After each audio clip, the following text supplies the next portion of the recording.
Good morning, Trump's family. Have a great Saturday, everyone, and God bless you. Thank you for always watching and subscribing to the channel.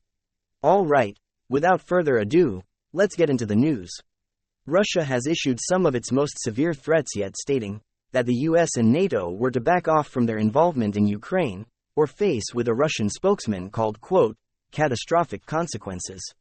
Russian Deputy Foreign Minister Sergei Ryabkov told the Conference on Disarmament in Geneva that, quote, the most acute strategic threat is posed now by the US and NATO policy aimed at further fomenting the conflict in and around Ukraine.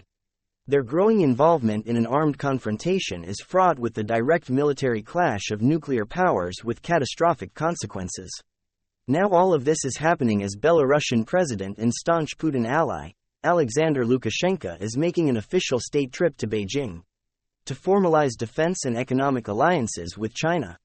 The trip is being seen by many as a major development of the rise of Eurasian economic and military might, with Chinese President Xi declaring China and Belarus in what he calls an unbreakable friendship, and Bond administration sees the trip as having a far more nefarious intention than just strengthening military and economic ties between the two nations.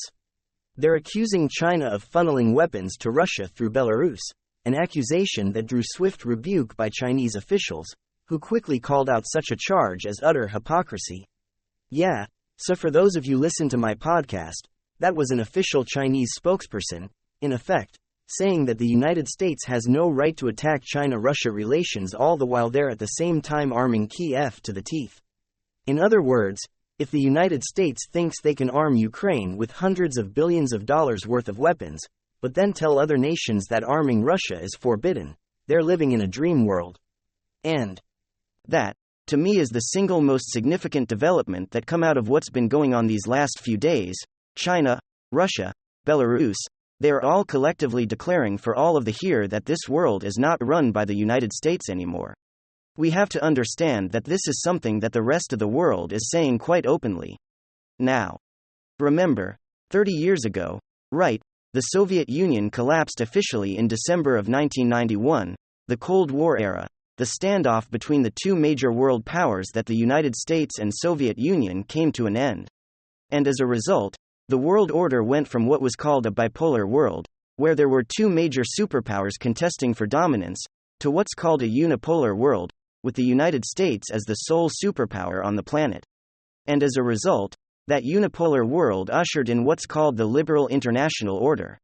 And that's because the most powerful state in the world was a liberal democratic state. And we purposely and deliberately sought to remake the world in our own image. We wanted all nations to become liberal democracies, embrace liberal values, be a part of the same institutions like the WTO and the IMF, and all have the same goals. What we have to understand is that world, that unipolar world where the United States functioned as the sole superpower that gets to basically write the rules for everyone else, that world is dead. That world is no more, and I'm going to show you exactly why. Scholars widely recognized is that we today live in an emerging multipolar world with multiple world powers. China's fast rising into a major world power, and they're in the process of building a military literally second to none in terms of size and scope. At the same time, Russia has actively decoupled itself from the globalist West, creating its own parallel world, what scholars are increasingly referring to as a civilization state. Indeed, both Russia and China are actively engaged in reawakening their ancient imperial civilizational spheres together in such a way that is turning the world into a multipolar world. The unipolar world headed by the United States is officially dead. A new multipolar world of multiple global powers is risen. The problem that we seem to be facing today, at least in part, is that the United States and NATO act as if the old discarded, unipolar world still exists. They act like they're the only act in town. And that radical miscalculation is ratcheting up the possibility of the major confrontation, which is precisely what this Russian official's warning about. And it puts some real teeth behind this. It's now been announced that President Xi, who really is more akin to an emperor at this point, serving out what may end up being a lifetime appointment. It's just been announced that Xi will be traveling to Moscow on an official state visit in the next couple of weeks. So this has been put forward as one of the reasons why Russian forces have yet to be unleashed in Ukraine. The visit is being touted as a major summit between the two rising powers who are even now remaking the world order. And again, there's nothing the US or NATO can do about it. In fact, Lukashenko, the president of Belarus, just openly declared that there was no major issue or problem on the planet that could be resolved without the active participation of China. It's a new world rising, one that the adults in DC and the bullies in Brussels can either learn to adapt to, or increasingly find themselves on the sidelines. And some significant news, well, how long has it been? Maybe 4 or 5, possibly even 6 months since this completely outrageous story made its way into the mainstream news cycle. It's been months upon months, but more specifically months upon months of inaction from the local school board, total cowardice, fearing repercussions from the woke mob, or the ridiculously woke legal judicial system and legal system that exists in Canada.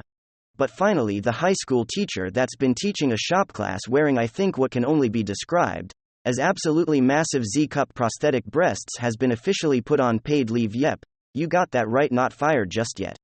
But put on paid leave as a new revelation causes a massive turn in the story. Alright folks. Take a look at this Kayla Lemieux, Canadian teacher with size Z prosthetic breasts placed on paid leave.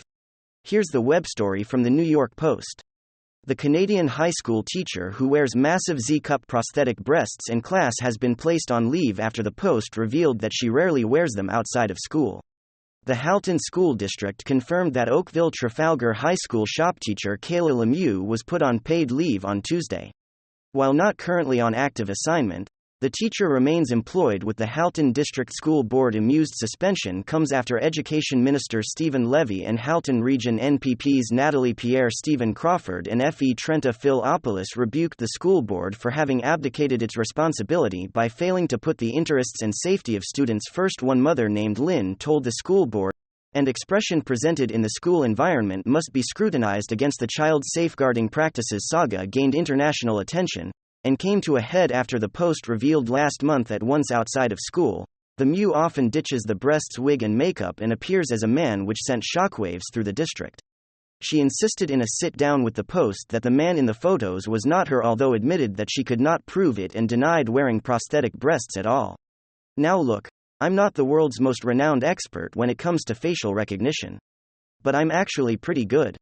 I did study anatomy as an artist and I have hundreds of hours of face sculpting under my belt in terms of experience.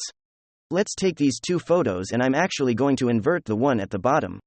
Actually, let me open up Photoshop here and get the two faces side by side. Now if we take a look here, the resemblance is uncanny.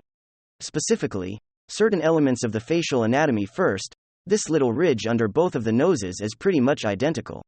It's a very unique aspect that not everybody has on their nose, or not everybody has visibly the actual length of each nostrils themselves.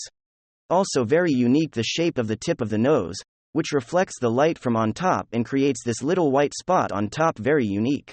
It'd be one thing if it was one thing that was matching, but now so far we have all three. The ridge on top of the upper lip is also very strong and pronounced on both, and then the eye itself. The inner eye portion right over here is pretty much identical as well. The chin extremely similar, the cheeks, pretty much all of it matches up. It's hard to tell absolutely if it's the same person, but I'm inclined to believe that the New York Post essentially follow the individual home, probably something along that, or follow the tip, and they know pretty much for sure that it's the same person, and I'm not buying the excuses this individual is denying wearing prosthetic breasts at all, claiming these are real. Lemieux said, adding that she could not say who the person photographed was because I don't want to bring anyone else into this, going on to say, this is who I am. This is how I look. You've been talking to people in my building, but what they're telling you is harsh and untrue. I am always going out looking the way that I am. Lemieux told the Post that although she began undergoing hormone replacement therapy in 2021, and was in transition, she is not a transgender person but was born intersex.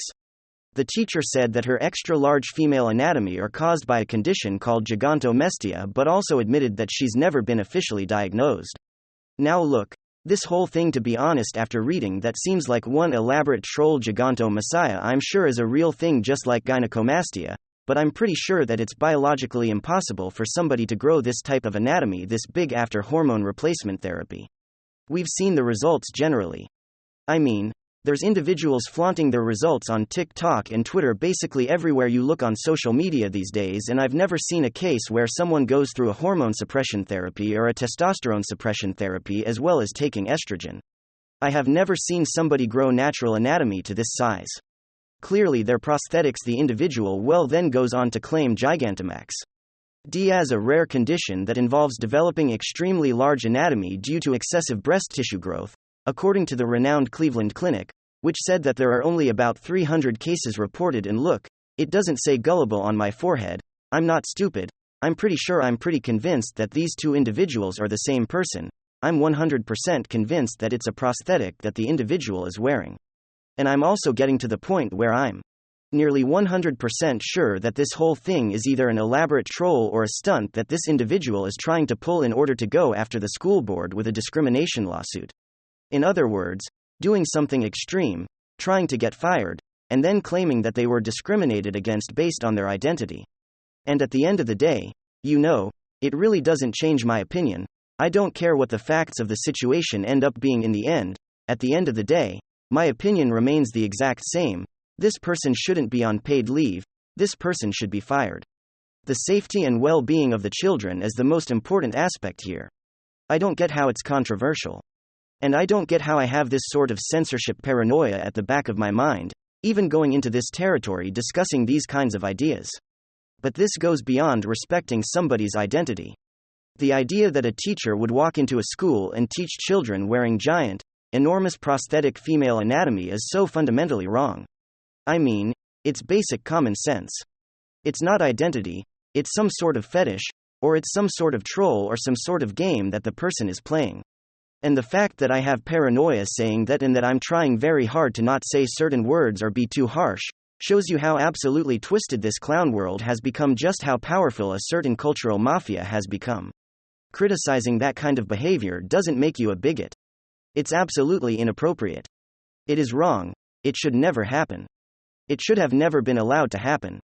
And the fact that the school board is struggling to fire this person tells you all that you need to know about government schools, the public school system, even if it's in another country, and the whole Western world saw the same garbage. This individual should have been fired the moment they walked into that classroom. It should have never been controversial, and any lawsuit brought against the school board should be instantly thrown out by any serious, reputable, credible judge. Cowardice on this issue is going to leave an open door for children to be victimized. Simple fact that is not up for debate. We are seeing a massive uptick in inappropriate predator-teacher behavior, and they're using woke culture and the cowardice on this particular issue, the cowardice to act on issues of protecting children, as an open door opportunity to walk right through and target the most vulnerable in society. It has to stop, and the only way that it's going to happen is if people start to wake up, and more importantly, if parents start to wake up and see what's really going on here. Keeping my words purposely vague, but you guys know exactly what I'm talking about. You know exactly what I'm saying. And honestly, I'm baffled and a little bit sad that I even have to say it in the first place. It's basic frickin' common sense. Children's safety should always be the number one priority, period. Not protecting yourself from frivolous lawsuits or being too scared to do the right thing because you're too intimidated by the cultural woke mafia. Absolutely pathetic. That's what I got for you guys. Hopefully you enjoyed it. If you did, make sure to leave a like and possibly subscribe to the channel. If you're up for it, I'm gonna get back to work. Thanks for watching.